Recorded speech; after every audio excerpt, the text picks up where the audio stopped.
കറണ്ടിന്റെ യൂണിറ്റ് എന്താണ്? ആംബിയർ ആണ്.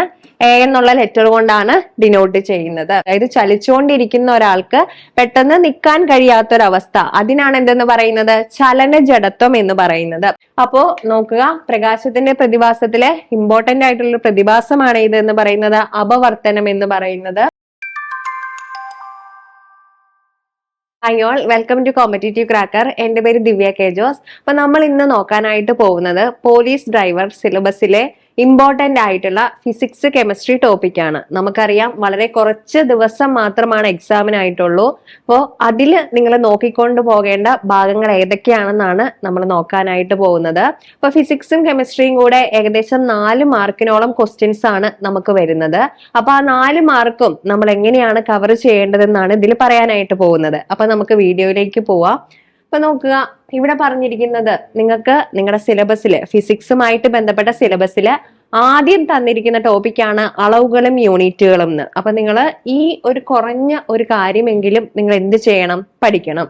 അപ്പൊ നോക്കുക, ഇവിടെ തന്നിരിക്കുന്നത് SI യൂണിറ്റുകളാണ്. അപ്പൊ ഈ ഒരു SI യൂണിറ്റ് നിങ്ങൾ എന്തായാലും പഠിച്ചു വെക്കേണ്ടതാണ്. ഇതിൽ ഏതെങ്കിലും ഒന്ന് എപ്പോഴും തന്നെ ചോദിക്കൂ കേട്ടോ. അപ്പൊ ഏതൊക്കെയാണ്? ആദ്യത്തേത് നീളമാണ്. നീളത്തിന്റെ SI യൂണിറ്റ് എന്ന് പറയുന്നത് മീറ്റർ ആണ്. മീറ്റർ സിമ്പൽ എന്താണ്? സ്മോൾ m ആണ്. ഓക്കെ, ഇനി അടുത്തത് മാസ്. മാസിന്റെ കിലോഗ്രാം ആണ്. കിലോഗ്രാമിന്റെ സിമ്പൽ എന്ന് പറയുന്നത് kg ആണ്. ഇനി ടെമ്പറേച്ചർ. ടെമ്പറേച്ചർ എന്താണ്? താപം അല്ലെ? ടെമ്പറേച്ചർ താപമാണ്, അല്ലെങ്കിൽ ഊഷ്മാവ് എന്ന് പറയും. അപ്പൊ ഈ ടെമ്പറേച്ചറിന്റെ യൂണിറ്റ് ഏതാണെന്ന് ചോദിച്ചിട്ടുണ്ടെങ്കിൽ SI യൂണിറ്റ് കെൽവിൻ ആണ് കേട്ടോ. അത് മാറിപ്പോകരുത്. നമ്മൾ ഡിഗ്രി സെൽഷ്യസും അതുപോലെ തന്നെ ഫാരൻഹീറ്റ് ഒക്കെ ഉപയോഗിക്കുന്നതായതുകൊണ്ട് കൺഫ്യൂഷൻ വരരുത്. താപം അല്ലെങ്കിൽ ഊഷ്മാവിന്റെ SI യൂണിറ്റ് ഏതാണെന്ന് ചോദിച്ചിട്ടുണ്ടെങ്കിൽ ഏതാണ്? കെൽവിൻ ആണ്. ഇനി ടൈം അല്ലെങ്കിൽ സമയം. സമയം നമുക്കറിയാം എല്ലാത്തിലും ഒരേ യൂണിറ്റ് തന്നെയാണ്, സെക്കൻഡ് ആണ്. ഇനി കപ്പാസിറ്റി അല്ലെങ്കിൽ എന്താണ്? വോളിയം. വ്യാപ്തത്തിന്റെ യൂണിറ്റ് ഏതാണ്? ലിറ്റർ ആണ്. വ്യാപ്തം ഏതാണ്? ലിറ്റർ ആണ്. ഇനി കറണ്ട്. കറണ്ടിന്റെ യൂണിറ്റ്, കറണ്ട് അല്ലെങ്കിൽ വൈദ്യുതി, കറണ്ടിന്റെ യൂണിറ്റ് എന്താണ്? ആംബിയർ ആണ്. എ എന്നുള്ള ലെറ്റർ കൊണ്ടാണ് ഡിനോട്ട് ചെയ്യുന്നത്. ഇനി അടുത്തത് എമൗണ്ട് ഓഫ് സബ്സ്റ്റൻസ് അല്ലെങ്കിൽ എന്തെന്ന് പറയും? പദാർത്ഥത്തിന്റെ അളവ് എന്ന് പറയും. അപ്പൊ അതിന്റെ യൂണിറ്റ് മോൾ ആണ്. MOL എന്നാണ് നമ്മൾ ഡിനോട്ട് ചെയ്യുന്നത്. അപ്പൊ ഇത്രയുമാണ് SI യൂണിറ്റ്. 7 എണ്ണം. അതിന്റെ യൂണിറ്റുകൾ നിങ്ങൾ നന്നായിട്ട് തന്നെ പഠിച്ചു വെക്കുക. നിങ്ങളുടെ സിലബസിൽ കറക്റ്റ് ആയിട്ടും പറഞ്ഞിട്ടുണ്ട് അളവുകളും യൂണിറ്റും എന്ന് പറയുന്ന പോർഷൻസ്. അപ്പൊ ഇതിൽ നിന്ന് ഏതെങ്കിലും ഒക്കെ ഒരു യൂണിറ്റ് ക്വസ്റ്റ്യൻസ് ആയിട്ട് നമുക്ക് പ്രതീക്ഷിക്കാവുന്നതാണ്. ഓക്കെ, ഇനി അടുത്തത് നോക്കുക. അടുത്ത നിങ്ങൾക്ക് പഠിക്കേണ്ടത് ഉറപ്പായിട്ടും തന്നെ ചോദിക്കുന്നതാണ് ന്യൂട്ടന്റെ ചലന നിയമത്തെ ബേസ് ചെയ്തിട്ടുള്ള ക്വസ്റ്റ്യൻസ്. അപ്പൊ ഇവിടെ നോക്കുക, ന്യൂട്ടന്റെ 1ാം ചലന നിയമത്തിന്റെ ആപ്ലിക്കേഷൻ ആണ് ഇവിടെ പറഞ്ഞിരിക്കുന്നത്. ഒരു വാഹനം പെട്ടെന്ന് മുന്നോട്ടെടുക്കുമ്പോൾ യാത്രക്കാർ പുറകോട്ട് വീഴുന്നതിനുള്ള കാരണം എന്താണെന്നുള്ളത് അല്ലെ നമുക്കറിയാം. ജഡത്വം എന്ന് പറയുന്ന ഒരു ടോപ്പിക്കാണ് ഏതിൽ പറയുന്നത്? 1ാം ചലന നിയമത്തിൽ പറയുന്നത്. അപ്പൊ അതെന്താണെന്നൊന്നും നമ്മളിപ്പോ എക്സ്പ്ലെയിൻ ചെയ്യുന്നില്ല. നമ്മൾ പരീക്ഷാ പോയിന്റ് ഓഫ് വ്യൂവിൽ നോക്കുമ്പോൾ എന്താണ്, ഇത് ഏത് ചലന നിയമവുമായി ബന്ധപ്പെട്ടതാണെന്ന് എപ്പോഴും ചോദിക്കാറുള്ളതാണ്. അപ്പൊ ഇത് ഏതാണ്? ഇത് നിശ്ചല ജഡത്വമാണ് അല്ലെ. അതായത് ആൾക്കാര്, അനങ്ങാതിരിക്കുന്ന ആൾക്കാര് പെട്ടെന്ന് വണ്ടി സ്റ്റാർട്ട് ചെയ്യുമ്പോൾ പിന്നോട്ടായുന്നത് നിശ്ചല ജഡത്വം മൂലമാണ്.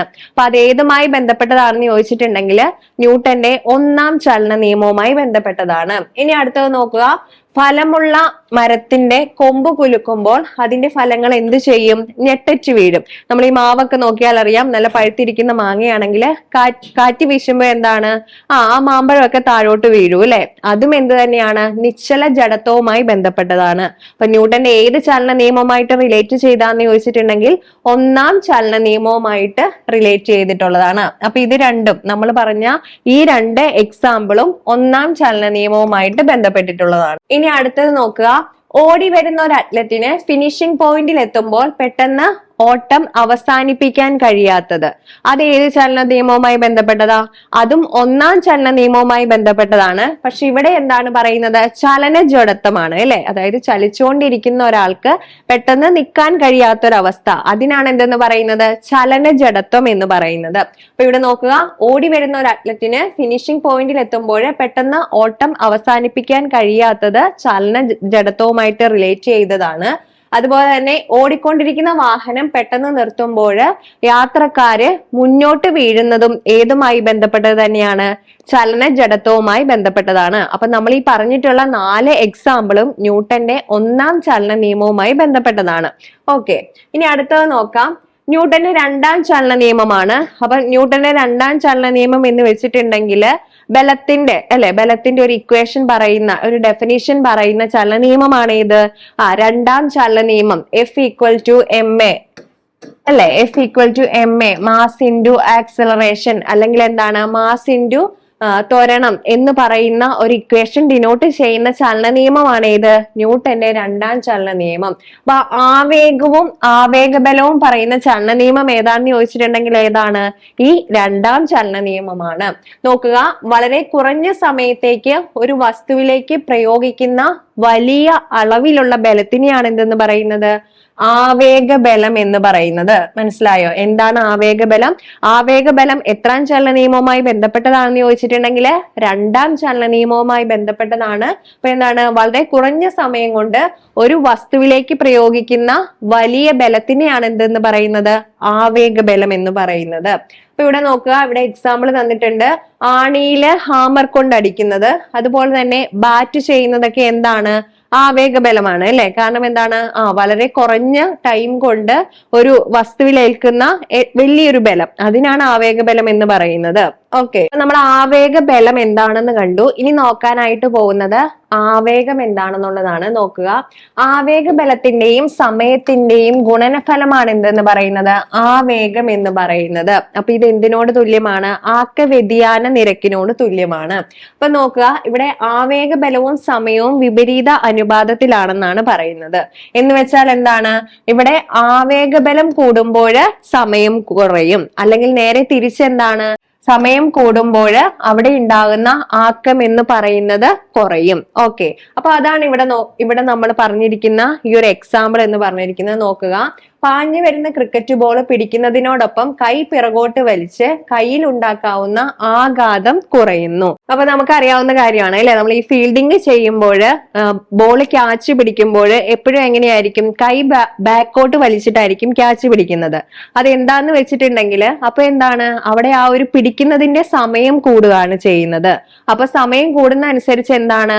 ആ ഒരു ബോള് നമ്മുടെ കയ്യിൽ ഏൽപ്പിക്കുന്ന ആഘാതം കുറഞ്ഞു കിട്ടും. അതിനു വേണ്ടിയിട്ടാണ് അവിടെ സമയം കൂട്ടിയിട്ട് ഈ ബോൾ ക്യാച്ച് പിടിക്കാനുള്ള കാരണം എന്ന് പറയുന്നത്. അപ്പൊ ഇത് ഏതുമായിട്ട് ബന്ധപ്പെട്ട ചലന നിയമമാണെന്ന് വെച്ചിട്ടുണ്ടെങ്കിൽ ന്യൂട്ടന്റെ രണ്ടാം ചലന നിയമവുമായി ബന്ധപ്പെട്ടിട്ടുള്ളതാണ്. ഇനി അടുത്തത് നോക്കുക, ലോങ് ജമ്പ് പിറ്റുകളിൽ മണൽ നിറയ്ക്കുന്നു അല്ലെ? നമുക്കറിയാവുന്ന കാര്യമാണ്. ലോങ് ജമ്പ് പിറ്റുകളിലൊക്കെ നോക്കിയിട്ടുണ്ടെങ്കിൽ അതിൽ മണൽ നിറയ്ക്കുന്ന കാണാം. അതിനുള്ള കാരണം എന്താണ്? അവിടെയും എന്താണ്? ഈ ചെറിയ മണലിൽ തട്ടിയിട്ട് ഈ ലോങ് ജമ്പ് ചെയ്യുന്ന ആൾ എന്താണ്? പെട്ടെന്ന് തന്നെ സ്റ്റോപ്പ് ചെയ്യില്ല, പതുക്കെയാണ് അദ്ദേഹം നിൽക്കുള്ളൂ. അപ്പൊ എന്ത് സംഭവിക്കും? അവിടെയും സമയം കൂടുകയാണ് ചെയ്യുന്നത്. അപ്പൊ സമയം കൂടുന്നത് കൊണ്ട് തന്നെ അതിനനുസരിച്ചിട്ടുള്ള ആഘാതം അവിടെ കുറഞ്ഞു കിട്ടുകയും ചെയ്യുന്നു. ഇതൊക്കെ ഏതുമായിട്ട് ബന്ധപ്പെട്ടതാണ്? രണ്ടാം ചലന നിയമവുമായി ബന്ധപ്പെട്ടതാണ്. ഇനി നമ്മൾ പറഞ്ഞ എക്സാമ്പിൾ മൂന്നാമത്തെ, റോക്കറ്റ് വിക്ഷേപണം ഏതിന്റെ ആപ്ലിക്കേഷൻ ആണെന്ന് ചോദിച്ചിട്ടുണ്ടെങ്കിൽ ന്യൂട്ടന്റെ മൂന്നാം ചലന നിയമത്തിന്റെ ആപ്ലിക്കേഷൻ ലെവൽ ആണ് ഏതെന്ന് പറയുന്നത്? റോക്കറ്റ് വിക്ഷേപണം എന്ന് പറയുന്നത്. അപ്പൊ മൂന്നാം ചലന നിയമം നിങ്ങൾക്ക് അറിയാവുന്നതാണ്. എല്ലാ പ്രവർത്തനങ്ങൾക്കും എന്തുണ്ടായിരിക്കും? ഒരു പ്രതിപ്രവർത്തനം ഉണ്ടായിരിക്കും അല്ലെ? അതാണ് മൂന്നാം ചലന നിയമത്തിൽ പറയുന്നത്. അപ്പൊ അതുമായി ബന്ധപ്പെട്ടിട്ടുള്ള ഒരു ക്വസ്റ്റ്യൻ ആണ് ഇത്. റോക്കറ്റ് വിക്ഷേപണം എന്ന് പറയുന്നത് ന്യൂട്ടന്റെ ഏത് ചലന നിയമത്തിന്റെ ആപ്ലിക്കേഷൻ ആണെന്ന് ചോദിച്ചിട്ടുണ്ടെങ്കിൽ ഏതിന്റെയാണ്? മൂന്നാം ചലന നിയമത്തിന്റെ ആപ്ലിക്കേഷൻ ആണ്. അപ്പൊ നിങ്ങൾ എന്ത് ചെയ്യുക? ഈ 3 ചലന നിയമവും അറിയില്ലെങ്കിൽ തന്നെ ഇതിന്റെ ആപ്ലിക്കേഷൻ നിങ്ങൾ പഠിച്ചു വെക്കണം. ഒന്നാം ചലന നിയമം എന്ന് പറയുന്നത് ജഡത്വത്തെ, അതായത് ചലന ജഡത്വവും നിശ്ചല ജഡത്വവും പറയുന്നുണ്ട്. രണ്ടാം ചലന നിയമം ഏതിനെ പറ്റി പറയുന്നു? ബലത്തിന്റെ ഇക്വേഷൻ, അതുപോലെ തന്നെ ബലത്തിന്റെ ഡെഫിനിഷൻ ഒക്കെ പറയുന്നത് രണ്ടാം ചലന നിയമമാണ്. ആക്ക വ്യതിയാന നിരക്കും ആഘാതവും ഇതിനെയൊക്കെ പറ്റി പറയുന്നതും രണ്ടാം ചലന നിയമമാണ്. ഇനി മൂന്നാം ചലന നിയമമാണ് പ്രവൃത്തിയും പ്രതിപ്രവർത്തിനെയും പറ്റി പറയുന്നത്. അപ്പൊ ഇത്രയും കാര്യങ്ങളെല്ലാം ഈ ടോപ്പിക്കിൽ നിന്ന് മനസ്സിലാക്കി വെക്കുക കേട്ടോ. ഇനി അടുത്ത ക്വസ്റ്റ്യൻ നോക്കുക, പ്രകാശം. അപ്പൊ പ്രകാശവുമായി ബന്ധപ്പെട്ട് നിങ്ങൾ നോക്കി വെക്കേണ്ട ഒരു ഇമ്പോർട്ടന്റ് ആയിട്ടുള്ള കാര്യമാണ് ഏതെന്ന് പറയുന്നത്, പ്രകാശത്തിന്റെ പ്രതിഭാസം എന്ന് പറയുന്നത്. അപ്പൊ നോക്കുക, അപവർത്തനം നമുക്കറിയാവുന്നതാണ്. അപവർത്തനം അല്ലെ, പ്രകാശത്തിന്റെ ഒരു പ്രതിഭാസത്തിൽ പെട്ടതാണ് അപവർത്തനം. അതായത് നക്ഷത്രങ്ങൾ മിന്നിത്തിളങ്ങുന്നതിന് കാരണമായിട്ടുള്ള പ്രകാശത്തിന്റെ പ്രതിഭാസം ഏതാണെന്ന് ചോദിച്ചിട്ടുണ്ടെങ്കിൽ ഏതാണ്? അപവർത്തനമാണ്. ഏതാണ്? അപവർത്തനമാണ്. ഇനി മരീചിക, നിങ്ങൾക്കറിയാം അല്ലെ, മരുഭൂമിയിൽ കാണപ്പെടുന്ന മരീചിക. മരീചികയ്ക്ക് പിന്നിലുള്ള പ്രകാശത്തിന്റെ പ്രതിഭാസം ഏതാണെന്ന് ചോദിച്ചിട്ടുണ്ടെങ്കിൽ രണ്ടും പറയും. ഒന്ന് ഏത് പറയും? അപവർത്തനവും പറയും. അതുപോലെ തന്നെ പൂർണ്ണാനന്തര പ്രതിഫലനം. ഏതാണ്? പൂർണ്ണാനന്തര പ്രതിഫലനം. അപ്പൊ ചിലപ്പോ ഇതിൽ ഏതെങ്കിലും ഒന്നാണ് നിങ്ങൾക്ക് ഓപ്ഷനിൽ തന്നിട്ടുണ്ടാവുള്ളൂ. അപ്പൊ ഏതാണോ ഉള്ളത് എന്ന് വെച്ചിട്ടുണ്ടെങ്കിൽ ഏത് എഴുതുക? അത് എഴുതുക. ഓക്കെ, അപ്പോ നോക്കുക, പ്രകാശത്തിന്റെ പ്രതിഭാസത്തിലെ ഇമ്പോർട്ടന്റ് ആയിട്ടുള്ള പ്രതിഭാസമാണ് ഇത് എന്ന് പറയുന്നത് അപവർത്തനം എന്ന് പറയുന്നത്. അപ്പൊ നക്ഷത്രങ്ങൾ മിന്നിത്തിളങ്ങുന്നത്, മരീചിക, ഇവിടെയൊക്കെ പിന്നിലുള്ള പ്രതിഭാസം ഏതാണെന്ന് ചോദിച്ചിട്ടുണ്ടെങ്കിൽ ഏതാണ്? അപവർത്തനമാണ്. മരീചികയുടെ കൂടെ ഏതും കൂടി ഉൾപ്പെടുന്നുണ്ട്? പൂർണ്ണാനന്തര പ്രതിഫലനം കൂടെ ഉൾപ്പെടുന്നുണ്ട്. ഇനി അടുത്തത് നോക്കുക, വിസരണം. വിസരണം നിങ്ങൾക്ക് അറിയാവുന്നതാണ് അല്ലെ, പ്രകാശം ഇങ്ങനെ എന്താണ് വിസരിച്ചു പോകുന്നത് അല്ലെ, അതായത് പ്രകാശം ഈ കണികകളിൽ തട്ടി സ്കാറ്റർ ചെയ്ത് പോകുന്നതിനാണ് എന്തെന്ന് പറയുന്നത്? വിസരണം എന്ന് പറയുന്നത്. അപ്പൊ വിസരണം ആകാശത്തിന്റെ നീല നിറത്തിന് കാരണം, അതുപോലെ തന്നെ എന്താണ് കടലിന്റെ നീല നിറത്തിനൊക്കെ കാരണം പ്രകാശത്തിന്റെ ഏത് പ്രതിഭാസമാണെന്ന് ചോദിച്ചിട്ടുണ്ടെങ്കിൽ ഏത് പ്രതിഭാസമാണ്? ഈ വിസരണമാണ്. ഇനി പ്രകീർണനം. പ്രകീർണനം നമുക്ക് അറിയാവുന്നതാണ് അല്ലെ, അതായത് ധവളപ്രകാശം അതിന്റെ ഘടകവർണ്ണങ്ങളായിട്ട് വേർപിരിയുന്നത്. മഴവില്ലിന്റെ 7 വർണ്ണങ്ങൾക്ക് കാരണം ഏതാണ്? പ്രകീർണനമാണ്. ഇനി പൂർണ്ണാനന്തര പ്രതിഫലനം നമ്മൾ ഓൾറെഡി പറഞ്ഞിരുന്നു, മരീചിക അല്ലെ, മരീചികയ്ക്ക് കാരണമായിട്ട് പറയുന്നത് ഏതാണ്? പൂർണ്ണാനന്തര പ്രതിഫലനവും ഇൻക്ലൂഡഡ് ആണ്. അതുപോലെ തന്നെ ഒപ്റ്റിക്കൽ ഫൈബേഴ്സിൽ യൂസ് ചെയ്യുന്നത് ഏതാണ്? ഈ പൂർണ്ണാനന്തര പ്രതിഫലനം. അതുപോലെ തന്നെ നമ്മൾ വജ്രത്തിന്റെ തിളക്കത്തിന് കാരണം അല്ലെ, വജ്രം എന്ന് പറയുന്നത് നല്ല തിളക്കമുള്ള വസ്തുവാണ്. ഈ വജ്രത്തിന്റെ തിളക്കത്തിന് കാരണം ഏതാണെന്ന് ചോദിച്ചിട്ടുണ്ടെങ്കിൽ ഏതാണ്? ഈ പൂർണ്ണാനന്തര പ്രതിഫലനം എന്ന് പറയുന്ന പ്രകാശത്തിന്റെ പ്രതിഭാസമാണ്. അടുത്തതാണ് ഇന്റർഫെറൻസ് അല്ലെങ്കിൽ എന്തെന്ന് പറയും? വിഭങ്കനം എന്ന് പറയും. എന്താണ്? ഇന്റർഫെറൻസ് അല്ലെങ്കിൽ വിഭങ്കനം എന്ന് പറയും. അപ്പൊ നമുക്കറിയാം ഈ സോപ്പ് കുമിളകളൊക്കെ അല്ലെ നല്ല തിളക്കമുള്ളതായിട്ട് പല വർണ്ണങ്ങളിൽ കാണപ്പെടും. അതിന് കാരണം എന്താണ്? ഈ വിഭങ്കനം എന്ന് പറഞ്ഞിട്ടുള്ള പ്രതിഭാസമാണ്. അതുപോലെ തന്നെ CD-യിലെ പഴയ നമ്മൾ ഉപയോഗിച്ചുകൊണ്ടിരുന്ന CD-യിലെ വർണ്ണരാജിക്ക് കാരണവും ഏത് തന്നെയാണ്? ഈ വിഭങ്കനവുമാണ്. അപ്പൊ പ്രകാശവുമായി ബന്ധപ്പെട്ടിട്ടുള്ള പ്രതിഭാസത്തിലെ ഇത്രയും കാര്യങ്ങൾ എന്തായാലും നിങ്ങൾ ഓർത്തിരിക്കണം. അപവർത്തനം, അതായത് നക്ഷത്രങ്ങൾ തിളങ്ങുന്നതിനുള്ള കാരണം മരീചിക, ഇതൊക്കെ അപവർത്തനത്തിൽ വരും. ഇനി വിസരണമാണെങ്കിൽ ആകാശത്തിന്റെയും അതുപോലെ തന്നെ കടലിന്റെയും നീല നിറത്തിന് കാരണം ചെമ്മാനത്തിന്റെ നിറം, ഇവയൊക്കെ എന്താണ്? വിസരണമാണ്. അടുത്തത് പ്രകീർണനം, മഴവില്ലിന്റെ ഘടകവർണ്ണങ്ങളായിട്ട് വേർപിരിയുന്ന നിറം അല്ലെ, മഴവില്ലിന്റെ 7 വർണ്ണങ്ങൾ കാണിക്കുന്നത്, അത് ഏതിന് എക്സാമ്പിൾ ആണ്? ഈ പ്രകീർണനത്തിന് എക്സാമ്പിൾ ആണ്. നമ്മൾ പറഞ്ഞു പൂർണ്ണാനന്തര പ്രതിഫലനവും ഇന്റർഫെറൻസും പറഞ്ഞു, അതും എന്ത് ചെയ്യുക? പഠിച്ചു വെക്കുക. ഇതിന്റെ കൂട്ടത്തില് നിങ്ങൾക്ക് എന്ത് പഠിക്കാനുണ്ട്? ലെൻസും മിററും എന്ന് പറഞ്ഞിട്ടുള്ള ടോപ്പിക്ക് പഠിക്കാനുണ്ട്. അപ്പൊ എന്ത് ചെയ്യുക? അതും കൂടെ പഠിച്ചെത്താൻ പറ്റുന്നവര് അതും കൂടി ഒന്ന് നോക്കിയിട്ട് പോവുക. അതിൽ നിന്നും എന്താണ് ഉറപ്പായാലും ഒരു ക്വസ്റ്റ്യൻ പ്രതീക്ഷിക്കാം. ഓക്കെ, ഇനി അടുത്തതാണ് തരംഗ ചലനം. ഇപ്പൊ തരംഗ ചലനത്തില് പ്രധാനമായിട്ടും ഓർത്തു വെക്കുക ഈ അനുപ്രസ്ഥ തരംഗവും അനുദൈർഘ്യ തരംഗവും. അപ്പൊ അനുപ്രസ്ഥ തരംഗം എന്ന് വെച്ചിട്ടുണ്ടെങ്കിൽ എന്താണ്? കണികകൾ തരംഗത്തിന്റെ പ്രേഷണ ദിശയ്ക്ക് ലംബമായിട്ട് കമ്പനം ചെയ്യുന്നു. നോക്കുക, ലംബമായിട്ട് കമ്പനം ചെയ്യുന്നതിനാണ് എന്തെന്ന് പറയുന്നത്? അനുപ്രസ്ഥ തരംഗം എന്ന് പറയുന്നത്. അപ്പൊ പ്രകാശ തരംഗങ്ങള് എന്തിന് എക്സാമ്പിൾ ആണ്? പ്രകാശം എന്ന് പറയുന്നത് ഈ ഒരു അനുപ്രസ്ഥ തരംഗത്തിന് എക്സാമ്പിൾ ആണ്. നോക്കുക, ശൃംഗങ്ങളും ഗർത്തങ്ങളും ഉണ്ടാകുന്നത് ഏതിലാണെന്ന് ചോദിച്ചിട്ടുണ്ടെങ്കിൽ ഏതിലാണ്? ഈ അനുപ്രസ്ഥ തരംഗത്തിലാണെന്ന് ഓർത്തു വെക്കുക. ഇനി അടുത്തത് അനുദൈർഘ്യ തരംഗമാണ്. കണികകൾ തരംഗത്തിന്റെ പ്രേഷണ ദിശയ്ക്ക് സമാന്തരമായിട്ട് കമ്പനം ചെയ്യുന്നതിനാണ് എന്തെന്ന് പറയുന്നത്? അനുദൈർഘ്യ തരംഗം എന്ന് പറയുന്നത്. ഉച്ചമർദ്ദ മേഖലകളും നീചമർദ്ദ മേഖലകളും ഉണ്ടാകുന്നു. അപ്പൊ ശബ്ദം എന്ന് പറയുന്നത് ഏതിന് എക്സാമ്പിൾ ആണ്? അനുദൈർഘ്യ തരംഗം തരംഗത്തിന് എക്സാമ്പിൾ ആണ്. ഇനിയും നിങ്ങൾ ഇതിനോട് കണക്ട് ചെയ്ത് പ്രകാശം ഏറ്റവും വേഗതയിൽ സഞ്ചരിക്കുന്നത് എവിടെയാണ്? ശൂന്യതയിലാണ് അല്ലെ. അപ്പൊ അങ്ങനത്തെയൊക്കെയുള്ള കാര്യങ്ങൾ, ഏറ്റവും വേഗത കുറഞ്ഞ് സഞ്ചരിക്കുന്നത്, അതുപോലെ തന്നെ ശബ്ദം ഏറ്റവും വേഗതയിൽ സഞ്ചരിക്കുന്ന കാര്യങ്ങളൊക്കെ ജസ്റ്റ് ഒന്ന് കണക്ട് ചെയ്ത് പഠിക്കാനായിട്ട് നോക്കുക കേട്ടോ. ഇനി അടുത്തത് അല്ലെ, ഗുരുത്വാകർഷണം. ഗുരുത്വാകർഷണം എന്ന് പറഞ്ഞൊരു ടോപ്പിക്ക് നിങ്ങളുടെ സിലബസിൽ തന്നിട്ടുണ്ട്. അപ്പൊ ഗുരുത്വാകർഷണത്തിന് ബേസിക് ആയിട്ട് പഠിക്കേണ്ട ഒരു കാര്യമാണ്, നമ്മൾ എപ്പോഴും ഒരു പ്രസ്താവന ടൈപ്പ് ക്വസ്റ്റ്യൻ ഇവിടെ നിന്ന് പ്രതീക്ഷിക്കാവുന്നതാണ്. ഈ ഒരു ചിത്രം നോക്കിയാൽ അറിയാം. നമുക്ക് ആദ്യം ഭൂഗുരുത്വാകർഷണത്തിന്റെ ഇക്വേഷൻ എന്താണെന്ന് അറിഞ്ഞിരിക്കണം. അപ്പൊ ഭൂഗുരുത്വാകർഷണത്തിന്റെ ഇക്വേഷൻ എന്ന് പറയുന്നത് എന്താണ്? Gm/r² ആണ്. അപ്പൊ ഇവിടെ G എന്ന് പറയുന്നത് ഗ്രാവിറ്റി കോൺസ്റ്റന്റ് ആണെന്ന് ഓർത്തു വെക്കുക. ഈ ക്യാപിറ്റൽ M എന്ന് പറയുന്നത് ഭൂമിയുടെ മാസും സ്മോൾ m എന്ന് പറയുന്നത് ഭൂമി ആകർഷിക്കുന്ന വസ്തുവിന്റെ മാസും, അതുപോലെ ഈ r എന്ന് പറയുന്നത് ഭൂമിയുടെ ആരവുമാണ്. അങ്ങനെയാണെങ്കിൽ ഇവിടെ നോക്കുക, ഇവിടെ തന്നിരിക്കുന്നത് ഇത് ഭൂമിയുടെ ഒരു ചിത്രമാണ് അല്ലെ. അപ്പൊ ഭൂമിയുടെ ആകൃതി എന്ന് പറയുന്നത് എന്താണ്? ജിയോയിഡ് ആകൃതിയാണ്. എന്ന് വെച്ചാൽ എന്താണ്? ഒരു സ്ഫിയർ അടിച്ചു പരത്തിയ ഒരു ആകൃതിയാണ് ഈ ജിയോയിഡ് ആകൃതി എന്ന് പറയുന്നത്. അപ്പൊ നോക്കുക, ഇതിൽ നോക്കിയാൽ അറിയാം ഏറ്റവും കൂടുതൽ ഭൂമിക്ക് ആരം കൂടുതൽ എവിടെയാണ്? ഭൂമധ്യരേഖയിലാണ് അല്ലെ. അതായത് നമ്മുടെ ഇക്വേഷൻ എന്താണെന്ന് പറഞ്ഞിരുന്നു, Gmm/r² ആണ്. അപ്പൊ ഭൂമധ്യരേഖയിലാണ് ഏറ്റവും കൂടുതൽ ആരമുള്ളത്. അതുകൊണ്ട് തന്നെ ഇവിടെ r എന്ന് പറയുന്നത് എവിടെയാ വരുന്നത്? ഡിനോമിനേറ്ററിലാണ് വരുന്നത്. അപ്പൊ ഇവിടെ കൂടുതലാണെങ്കിൽ നോർമലി എന്തായിരിക്കും? ഈ ഒരു വാല്യൂ എന്ന് പറയുന്നത് കുറവായിരിക്കും. അപ്പൊ ഭൂഗുരുത്വാകർഷണം ഏറ്റവും കുറവ് അനുഭവപ്പെടുന്നത് എവിടെയാന്ന് ചോദിച്ചിട്ടുണ്ടെങ്കിൽ എവിടെയാണ്? ഭൂമധ്യരേഖയിലാണ്. എവിടെയാണ്? ഭൂമധ്യരേഖയിലാണ്. അതേ സമയത്ത് പോളിലാണ് ഏറ്റവും ഭൂമിയുടെ ആരം എന്ന് പറയുന്നത് കുറവ്. അപ്പം നോർമലി ഇവിടെ കുറയുമ്പോൾ ഈ ഒരു വാല്യൂ എന്ന് പറയുന്നത് കൂടുതലായിട്ട് വരും. അതുകൊണ്ട് തന്നെ ഭൂമിയിലെ ഏറ്റവും കൂടുതൽ ഭൂഗുരുത്വാകർഷണം അനുഭവപ്പെടുന്നത് എവിടെയായിരിക്കും? ധ്രുവത്തിലായിരിക്കും, പോളിലായിരിക്കും കൂടെ ഒന്ന് ഓർത്ത് വെച്ചേക്കുക. ഈ ഒരു പോയിന്റ് നിങ്ങൾക്ക് മറന്നു പോകാനായിട്ട് പാടില്ല. അതുപോലെ തന്നെ ഭൂഗുരുത്വ ത്വരണം അല്ലെ, ഭൂഗുരുത്വ ത്വരണം എന്ന് പറയുന്നത് അതേതാണ്? G ആണ് അല്ലെ.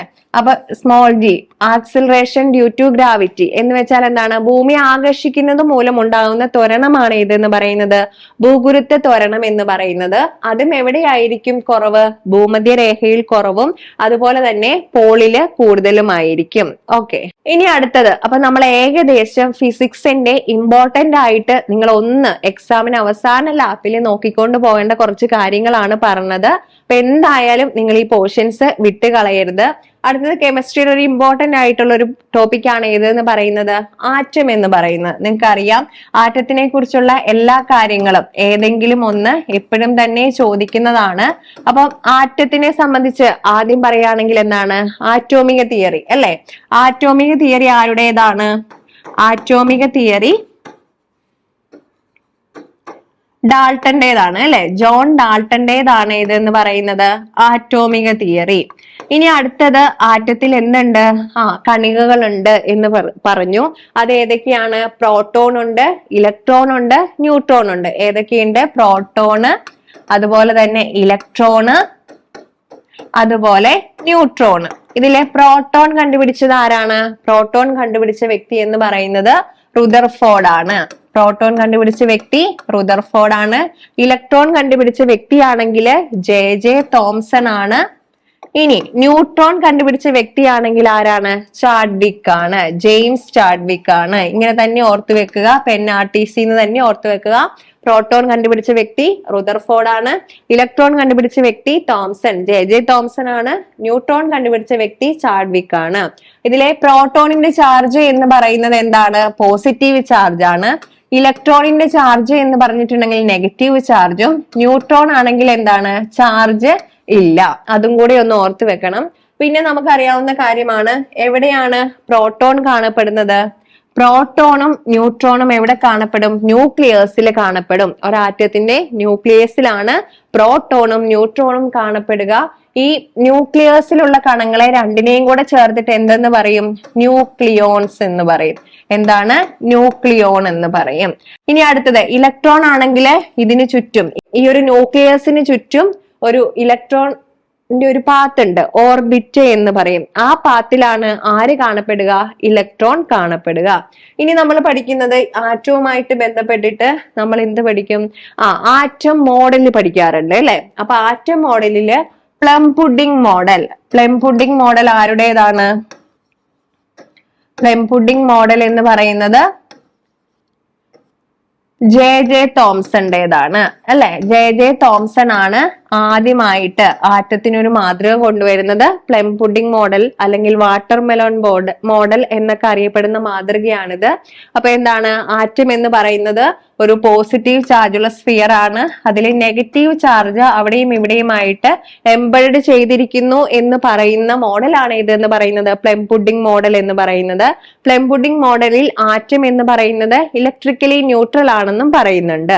ഇനി അത് കഴിഞ്ഞ് വന്ന മോഡലാണ് ഇത് എന്ന് പറയുന്നത് പ്ലാനറ്ററി മോഡൽ ആരുടേതാണ്? റുദർഫോർഡിന്റേതാണ്.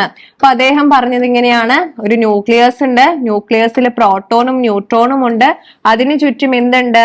ഈ ഇലക്ട്രോൺ ഒരു പാത്തിൽ കൂടെ കറങ്ങുകയാണെന്നും പറഞ്ഞു. എന്ന് വെച്ചാൽ എന്താണ്? സൂര്യന് ചുറ്റും ഗ്രഹങ്ങൾ കറങ്ങുന്നത് പോലെയാണ് ന്യൂക്ലിയസിന് ചുറ്റും ഇലക്ട്രോൺ കറങ്ങുന്നത് എന്ന് പറയുന്ന മാതൃകയാണ് ഇത് റുദർഫോർഡിന്റെ പ്ലാനറ്ററി മോഡൽ. അപ്പൊ റുദർഫോർഡിന്റെ പ്ലാനറ്ററി മോഡലിന്റെ ഏറ്റവും വലിയൊരു ഡ്രോബാക്ക് എന്താണെന്നും കൂടെ നമ്മൾ അറിഞ്ഞിരിക്കണം. അതായത് ആറ്റത്തിന്റെ സ്ഥിരതയെ വിശദീകരിക്കാനായിട്ട് ഈ ഒരു മോഡലിന് സാധിക്കുന്നില്ല. അതിനുശേഷമാണ് ഏത് വരുന്നത്? ബോർ ആറ്റം മോഡൽ വരുന്നത്. ഏതാണ് ബോർ ആറ്റം മോഡൽ വന്നത്? ആരുടെയാണ്? നെയിൽസ് ബോറിന്റേതാണ്. അപ്പൊ അദ്ദേഹവും ഇത് തന്നെയാണ് പറഞ്ഞത്. പ്രോട്ടോണും ന്യൂട്രോണും എവിടെയുണ്ട്? ന്യൂക്ലിയസ് ഉണ്ട്, ന്യൂക്ലിയസിന് ചുറ്റും ഒരു പാത്ത് ഉണ്ട്, ആ പാത്തിൽ കൂടെയാണ് ഇലക്ട്രോൺ റിവോൾവ് ചെയ്യുന്നത്. പക്ഷെ ഈ പാത്തിന് എന്താണ്? ഒരു ഫിക്സഡ് ആയിട്ടുള്ള ഊർജമുണ്ട്. ആ ഊർജത്തിൽ കൂടി ഇലക്ട്രോൺ കറങ്ങുന്നത് കൊണ്ട് തന്നെ ഇലക്ട്രോൺ എങ്ങോട്ട് പോകുന്നില്ല? ന്യൂക്ലിയസിലേക്ക് വീണു പോകുന്നില്ല. അതുകൊണ്ട് തന്നെ ആറ്റത്തിന്റെ സ്ഥിരതയെ വിശദീകരിക്കാനായിട്ടുള്ള മോഡൽ ഏതാണെന്ന് ചോദിച്ചിട്ടുണ്ടെങ്കിൽ നമ്മുടെ ബോർ ആറ്റം മോഡൽ ആണെന്നും കൂടെ ഓർത്ത് വെച്ചേക്കുക. ഓക്കെ, അപ്പം ഇത്രയും ബേസിക് ആയിട്ടുള്ളത് ഡാൾട്ടൻ ആണ് ആറ്റോമിക് സിദ്ധാന്തം കൊണ്ടുവന്നത്. പ്രോട്ടോണും ന്യൂട്രോണും ഇലക്ട്രോണും കണ്ടുപിടിച്ചത് ആരാണെന്ന് നമ്മൾ പറഞ്ഞു കഴിഞ്ഞു. അതിന്റെ മൂന്നിന്റെയും ചാർജ് പറഞ്ഞു. ബേസിക് ആയിട്ടുള്ള ആറ്റോമിക് മോഡലിനെ കുറിച്ച് പറഞ്ഞു. അപ്പൊ ഇത്രയും കാര്യങ്ങളെ കുറിച്ച് നിങ്ങൾക്ക് വ്യക്തമായിട്ടുള്ള ധാരണ ഉണ്ടാവണം. ഓക്കെ, ഇനി നമ്മൾ പറയാനായിട്ട് പോകുന്നത് പീരിയോഡിക് ടേബിൾ ആണ് അല്ലെ? പീരിയോഡിക് ടേബിൾ എപ്പോഴും ഉള്ളൊരു ക്വസ്റ്റ്യൻ ആണ്. അപ്പൊ ബേസിക് ആയിട്ട് പീരിയോഡിക് ടേബിൾ നിങ്ങൾക്ക് അറിഞ്ഞിരിക്കണം. അപ്പൊ ഇതാണ് ഏതെന്ന് പറയുന്നത്? മോഡേൺ പീരിയോഡിക് ടേബിൾ എന്ന് പറയുന്നത്. മോഡേൺ പീരിയോഡിക് ടേബിൾ ആര് കണ്ടെത്തിയതാണെന്ന് ചോദിച്ചിട്ടുണ്ടെങ്കിൽ ഹെൻറി മോസ്ലി ആണ്. പീരിയോഡിക് ടേബിളിന്റെ പിതാവ് ആരാണെന്ന് ചോദിച്ചിട്ടുണ്ടെങ്കിൽ ആരാണ്? മെന്റലീവ് ആണ് അല്ലെ? നിങ്ങൾക്ക് അറിയാവുന്നതാണ്. മെന്റലീവ് ആണ് പീരിയോഡിക് ടേബിളിന്റെ പിതാവ് എന്ന് പറയുന്നത്. അദ്ദേഹം ആറ്റോമിക മാസിനെ ബേസ് ചെയ്തിട്ടാണ് പീരിയോഡിക് ടേബിൾ കൊണ്ടുവന്നത്. അതിനുശേഷമാണ് ഹെൻറി മോസ്ലി ആണ് എന്ത് പറഞ്ഞത്? ആറ്റോമിക് നമ്പറിനെ ബേസ് ചെയ്തിട്ട് ഏത് കൊണ്ടുവന്നത്? Periodic table. ആ ഒരു പീരിയോഡിക് ടേബിൾ ആണ് ആധുനിക പീരിയോഡിക് ടേബിൾ എന്നറിയപ്പെടുന്നത്. ഓക്കെ, അപ്പൊ ഇവിടെ നോക്കുക, ഈ ഒരു പീരിയോഡിക് ടേബിളില് 18 ഗ്രൂപ്പുകൾ ഉണ്ട്. എത്ര ഗ്രൂപ്പുകളാണുള്ളത്? 18 ഗ്രൂപ്പ്. ഈ താഴേക്ക് വരുന്നവയാണ് ഗ്രൂപ്പ് എന്ന് പറയുന്നത്. അപ്പൊ 18 ഗ്രൂപ്പുകളാണുള്ളത്. അതുപോലെ തന്നെ 7 പീരീഡും ഉണ്ട്. എത്ര പീരീഡ് ഉണ്ട്? 7 പീരീഡും ഉണ്ട്. ഈ 6ാമത്തെയും 7ാമത്തെയും പീരീഡിന്റെ ബാലൻസ് ആണ് ഇവിടെ കൊണ്ടുവന്നിരിക്കുന്നത്. അപ്പൊ നോക്കുക, ആധുനിക പീരിയോഡിക് ടേബിളിലെ ഗ്രൂപ്പുകളുടെ എണ്ണം 18ഉം പീരീഡുകളുടെ എണ്ണം എത്രയാണ്? 7ഉമാണ്. ഇതിലെ ലോങ്സ്റ്റ് പീരീഡ് ഏതാണെന്ന് ചോദിച്ചിട്ടുണ്ടെങ്കിൽ 6ാമത്തെ പീരീഡ് ആണ്. അതും കൂടി ഒന്ന് ഓർത്ത് വെച്ചേക്കുക. ലോങ്സ്റ്റ് പീരീഡ് 6ാമത്തെ പീരീഡ് ആണ്. നമുക്ക് നോക്കിക്കഴിഞ്ഞിട്ടുണ്ടെങ്കിൽ ഈ 2 പീരീഡും ഒരേപോലെ തന്നെയാണ്, 6ഉം 7ഉം. പക്ഷെ ഇതില് കൂടുതലായിട്ട് സ്റ്റേബിൾ ആയിട്ടുള്ള എലമെന്റ് കാണപ്പെടുന്ന പീരീഡ് ഏതാന്ന് ചോദിച്ചിട്ടുണ്ടെങ്കിൽ 6ാമത്തെ പീരീഡ് ആണ്.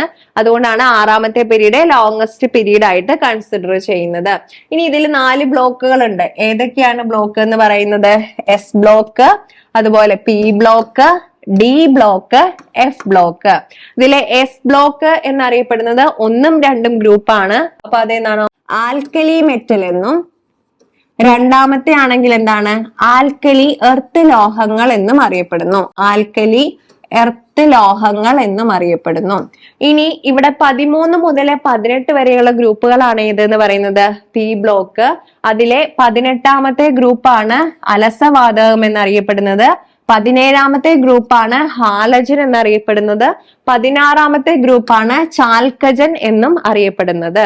ഇനി ചോദിക്കാനുള്ള ചോദ്യമാണ് പ്രാതിനിധ്യ മൂലകങ്ങൾ ഏതാണെന്നുള്ളത്. അപ്പൊ പ്രാതിനിധ്യ മൂലകങ്ങൾ ഏതാണെന്ന് ചോദിച്ചിട്ടുണ്ടെങ്കിൽ പ്രാതിനിധ്യ മൂലകങ്ങൾ എസും പിയിലെയും എലമെന്റ്സിനെയാണ് ഏതെന്ന് പറയുന്നത് പ്രാതിനിധ്യ മൂലകങ്ങൾ അല്ലെങ്കിൽ റെപ്രസെന്റേറ്റീവ് എലമെന്റ്സ് എന്ന് പറയുന്നത്. അതായത് 1ഉം 2ഉം ഗ്രൂപ്പും 13 മുതൽ 18 വരെയുള്ള ഗ്രൂപ്പിനെയാണ് പ്രാതിനിധ്യ മൂലകങ്ങൾ എന്ന് പറയുന്നത്. ഇനി അടുത്തത് സംക്രമണ മൂലകങ്ങൾ ചോദിക്കാറുണ്ട്. സംക്രമണ മൂലകങ്ങൾ എന്ന് വെച്ചിട്ടുണ്ടെങ്കിൽ ഈ ഡി ബ്ലോക്ക് എലമെന്റ്സിനെയാണ് സംക്രമണ മൂലകങ്ങൾ എന്ന് പറയാറുള്ളത്. ഇനി അന്തർ സംക്രമണ മൂലകങ്ങൾ ചോദിക്കാറുണ്ട്. എന്താണ് അന്തർ സംക്രമണ മൂലകങ്ങൾ? ഇതിലെ എഫ് ബ്ലോക്ക് മൂലകങ്ങളെയാണ് അന്തർ സംക്രമണ മൂലകങ്ങൾ എന്ന് പറയുന്നത്. അപ്പൊ ഇത്രയും കാര്യങ്ങൾ ബേസിക് ആയിട്ട് പീരിയോഡിക് ടേബിളിനെ കുറിച്ച് നിങ്ങൾക്ക് അറിഞ്ഞിരിക്കണം.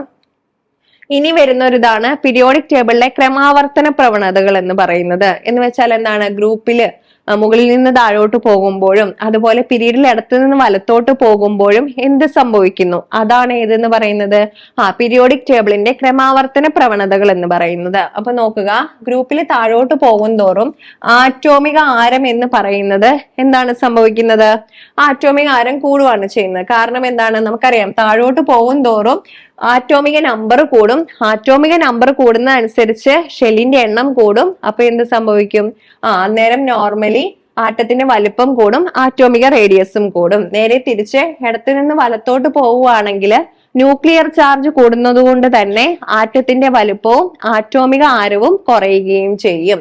ഓക്കെ, അപ്പൊ താഴോട്ട് പോകുന്തോറും കൂടും, ഇങ്ങോട്ട് പോകുന്തോറും കുറയും.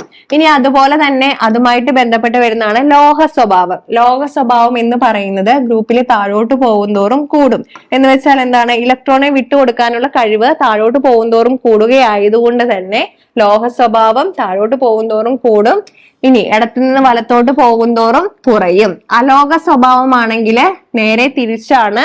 ലോഹ സ്വഭാവം കൂടുന്നിടത്ത് അലോഹ സ്വഭാവവും കുറയും, അലോഹ സ്വഭാവം കൂടുന്നിടത്ത് ലോഹ സ്വഭാവം കുറയും. അപ്പൊ താഴോട്ട് പോകുന്തോറും അലോഹ സ്വഭാവം കുറയും, ഇടത്തു നിന്ന് വലത്തോട്ട് പോകുന്തോറും അലോഹ സ്വഭാവം എന്ന് പറയുന്നത് കൂടും. അതായത് മൊത്തത്തിൽ പെട്ടെന്ന് ഒന്ന് റിവൈസ് ചെയ്യാൻ വേണ്ടിയിട്ടാണ് ഇത്രയും കാര്യങ്ങൾ പറഞ്ഞത്. അപ്പൊ നിങ്ങൾക്കറിയാം എക്സാമിന് വളരെ കുറച്ച് ദിവസങ്ങളേ ഉള്ളൂ അല്ലെ? അപ്പൊ നിങ്ങൾ എന്ത് ചെയ്യുക? നമ്മൾ ഓൾറെഡി തന്നെ നമ്മുടെ പോലീസ് ഡ്രൈവറിന്റെ ക്രാഷ് ബാച്ച് സ്റ്റാർട്ട് ചെയ്തിട്ടുണ്ട്. അപ്പൊ നിങ്ങൾ ഈ പോസ്റ്റർ നോക്കിയാൽ തന്നെ അറിയാം, ഫസ്റ്റ് റാങ്ക് തൊട്ട് പോലീസ് ഡ്രൈവർ ആർക്കൊപ്പമാണ്? CC-ക്കൊപ്പമാണ് അല്ലെ? ഇതെല്ലാം നമ്മുടെ ഡ്രൈവർ പോസ്റ്റിലേക്കുള്ള എക്സാമിന്റെ റിസൾട്ട് ആണ് നമ്മളിവിടെ തന്നിരിക്കുന്നത്. അപ്പൊ ഇനിയും നിങ്ങൾക്ക് പഠിച്ചിട്ടൊരു അവസാന ഘട്ടം റിവിഷൻ വേണമെന്ന് ആഗ്രഹമുള്ളവർ എന്ത് ചെയ്യുക? നമ്മുടെ ക്രാഷ് ബാച്ചിലേക്ക് വേഗം തന്നെ ജോയിൻ ചെയ്യുക. അതുപോലെ തന്നെ നമ്മൾ ഈ പറഞ്ഞ കാര്യങ്ങളൊക്കെ നിങ്ങൾ നല്ല രീതിയിൽ തന്നെ ഫോളോ ചെയ്യുക. നമുക്കറിയാം ക്രാഷ് ബാച്ചിന്റെ പ്രത്യേകത നിങ്ങൾക്ക് അറിയാവുന്നതാണ്. നമ്മൾ മോഡൽ എക്സാം ഉൾപ്പെടെയാണ് നിങ്ങൾക്ക് പ്രൊവൈഡ് ചെയ്യുന്നത്. അതുപോലെ ലൈവ് ക്ലാസ്സുകളും എല്ലാ സബ്ജക്റ്റുമായിട്ട് ബന്ധപ്പെട്ട ലൈവ് ക്ലാസ്സുകളും ഉണ്ട്. അതുപോലെ തന്നെ സ്പെഷ്യൽ മെന്റർഷിപ്പോട് കൂടിയാണ് ക്രാഷ് ബാച്ചും പോകുന്നത്. അപ്പൊ എന്ത് ചെയ്യുക? നിങ്ങൾ അവസാനമൊക്കെ എത്തുമ്പോൾ എങ്ങനെ പഠിക്കണം എന്നൊക്കെ അറിയത്തില്ലാത്തവരുണ്ടാകും അല്ലെ? പെട്ടെന്ന് മാനസികമായിട്ടൊക്കെ തകർന്നിരിക്കുന്നവരൊക്കെ ഉണ്ടാകും. അപ്പൊ അവരെന്ത് ചെയ്യുക? എത്രയും വേഗം തന്നെ നമ്മുടെ ബാച്ചിലേക്ക് ജോയിൻ ചെയ്യാനായിട്ട് ശ്രദ്ധിക്കുക. അപ്പോൾ ഞാൻ ഈ പറഞ്ഞ കാര്യങ്ങളൊക്കെ നിങ്ങൾ ഫിസിക്സും കെമിസ്ട്രിയും പഠിക്കുമ്പോൾ ഒന്ന് ശ്രദ്ധിക്കുക. അപ്പൊ നിങ്ങൾ ആദ്യമായിട്ടാണ് ഈ ചാനൽ കാണുന്നതെങ്കിൽ ഈ ചാനൽ ഒന്ന് സബ്സ്ക്രൈബ് ചെയ്യുക. അപ്പൊ മറ്റൊരു വീഡിയോയുമായിട്ട് വീണ്ടും കാണുന്നതുവരെ താങ്ക് യു.